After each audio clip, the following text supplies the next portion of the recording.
Well, hello and welcome back to my channel, Make Life Simple with Sandy. All right, y'all, I didn't video this the other day when I done it because I didn't think it was gonna work. But y'all, it's worked beautifully. I ran out of my Clorox wipes. Well, when I took my last one out, I thought, there sure is a lot of liquid left in there, you know, a good bit. So I took a roll of paper towels, which I had used down, you know, small enough to fit in here. I took a really sharp knife and measured and cut. Now this is what's left. Looks like a roll of toilet paper, don't it? But that's what's left. All right, I took the lid off. I pushed the paper towels down in there. It absorbed some of the liquid, but not a lot.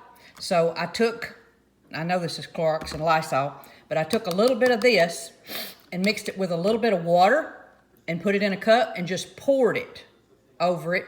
Then I pulled the middle of the roll out, the little cardboard part. It come out real easy. And y'all, I want you to look. You pull them from the middle. Can you see that? Pull them from the middle and it works great. So if you run out of Clorox wipes, can't find any, get you some paper towels and an empty canister and go to town because it worked beautifully. But thank y'all so much. Have a great day and God bless.